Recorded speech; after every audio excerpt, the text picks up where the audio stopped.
Ferg the reporter, and we are live in the cool bus backstage at the beautiful Walmart amp, and we've got so blessed to have Joel Hoekstra right here, one of the guitarists from Whitesnake. How's it going, brother? It's going great, man. Excellent, excellent. So, and I just want to say thank you very much for taking the time out for just to spend a few minutes to talk to us and let us know what's going on. Thank you for taking the time. I appreciate it, man. All good. If you guys don't know him, you know him. You've heard his stuff. He's on everything. Let's go from Access Hollywood all the way down to Whitesnake, so we got A to W. Unless you went to a Z, a Zappa, or something like that. But you've heard his music. He's one of the great guitarists of our day. And one question, what is it like to be in Whitesnake?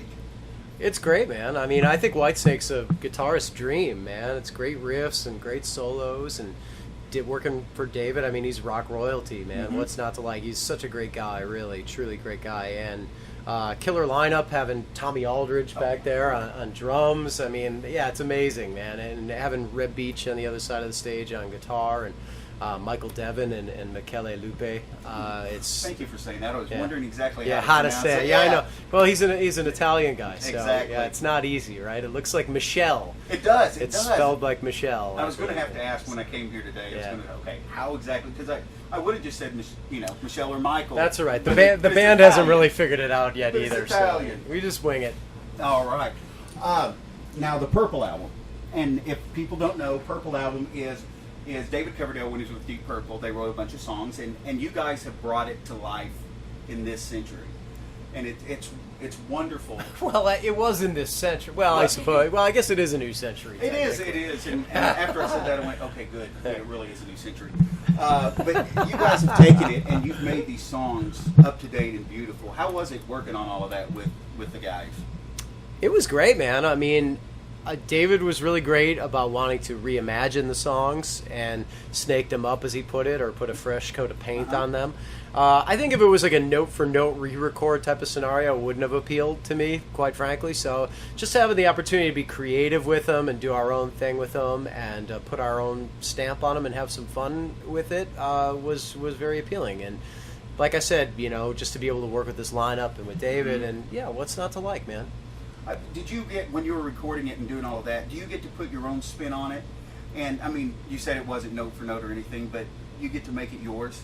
Yeah. I mean, I think one thing about the original Deep Purple versions of these songs is they were built around one guitar part. Mm-hmm. So Reb was going to have a lot of those covered with me coming in by the time I joined. So for me, it was about trying to invent a second guitar part in a lot of spots, or another texture or sound, and obviously doing our own thing with the guitar solos. So I felt like, despite the fact these songs were already existing, I felt like I flexed my creative muscles quite a bit on the record. Absolutely. Now, the in the video Soldier of Fortune, how do you get the tone that you get out of that acoustic? It's absolutely beautiful. Oh, thanks so much. It just kind of wraps you around out of that Taylor. How do you get something like that? Thank you. Yeah, well, I mean, you said the key word for me. I mean, Taylor guitars have been really good to me over the years. They're just always very consistent and very playable, sound great and play great. So, I mean, the two characteristics of I suppose, look great as well. We could throw that in there. But is that a 914? I don't remember. David's got a lot of Taylors. I mean, it looked like the Taylor showroom, man, when we were cutting the Purple album there. It was crazy. They were really good to us, and David had a bunch of them there already. So, yeah, and then, of course, Michael McIntyre did a great job of miking the guitar up, and there is some DI in there as well. Did Reb and David also help produce the Purple album? Well, they were the producers of the album. Okay. Yeah, absolutely. So, and I think Mikey Mac was a producer on it as well, Michael McIntyre, I believe. Yeah. And cool. Yeah. Mikey's did a great job of engineering on the record, and such a great guy.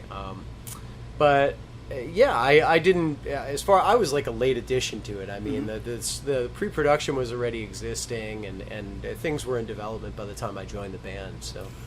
How was that call? I mean, that's got to be a neat call when they said, "Hey, David Coverdale wants you to come and jam with him," or was it? Had you had a previous relationship with him? And not really. I mean, we had met like briefly when Night Ranger opened for Whitesnake in, gosh, I don't even know what year now. I'm just going to venture a guess at like 2013 or something like that. So, yeah, I think that's right. Summer of 2013. So, yeah, when I heard Doug left the band, I put out some feelers, and I didn't really hear anything back at first, and then I think some well-respected people were recommending me to David, and that led to us eventually meeting in May of 2014. Excellent. Yeah. Now, you're almost done with the North American part of this Purple tour, right? Correct. And then you go to Japan. You got Osaka, I believe, in October, and then you go on the European part with Def Leppard. Dead Days, you're going to be along with you there. Well, we'll be doing Japan and then Europe with the Dead Daisies, and then the Def Leppard run is actually with Black Star Riders. The Ireland UK stuff is all right. Yeah. Okay, I saw that. Yes, I did. Absolutely. You're right, and I'm wrong, which happens quite a bit. Now, touring, how's the fans been? I mean, it's really cool. Whitesnake has always been known for their guitarist, as you said. And, I mean, from the beginning, Bernie Marsden, I think Mickey Moody. From then up till now, man, it must have been nice to be sought after, to be in that lineage, and to know that you're one of the baddest ones.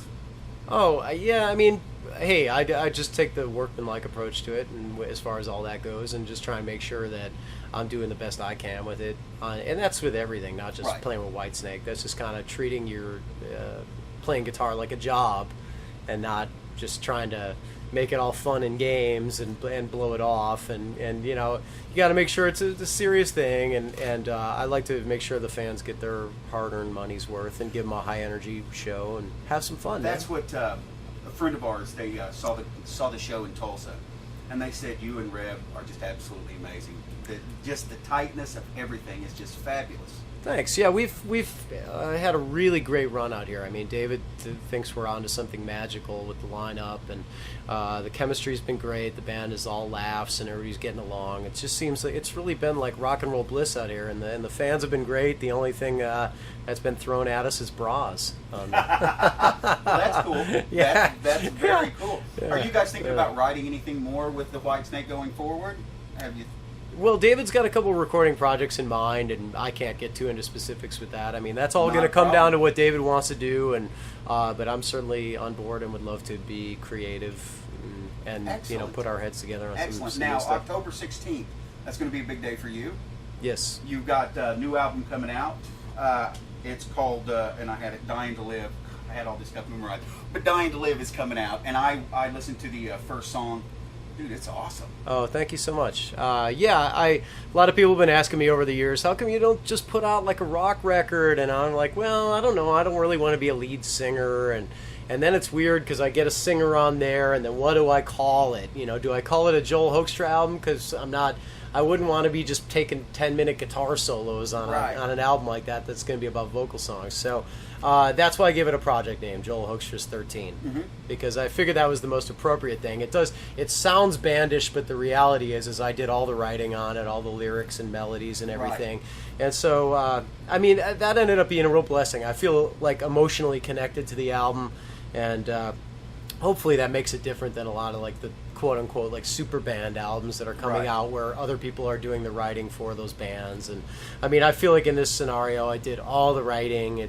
I'm very emotionally connected to it, and I view it like these musicians are all my favorite guys who are willing to help me out on it. Right, and I mean you've got a great lineup. I mean Jeff Scott Soto and Carmine and Tony Franklin on bass. Well, Vinny Appice. Oh, Vinny, I'm sorry. Yeah, Jeff Scott Soto and Russell Allen singing lead on it, and Vinny Appice, Tony Franklin, and Derek Sherinian. And yeah, I think I covered everybody there. There are some other people that contribute as well, like my friend Chloe Lowry from TSO sang on a duet with Jeff. That's killer. She's awesome. Oh, that is excellent. Well, I want to, if there's any way I can listen to it first, write a review, would love to. Awesome. Thanks, man. Well, we're back. If you need more of him, it's joelhoekstra.com or, of course, on whitesnake.com. I got to let him get back and do what he do. This is Ferg the reporter. We're in the very cool bus sitting backstage at the Walmart amp. And we are out of here. Thank you, brother. Awesome. Thank you, man. Thank you. All right. Cheers.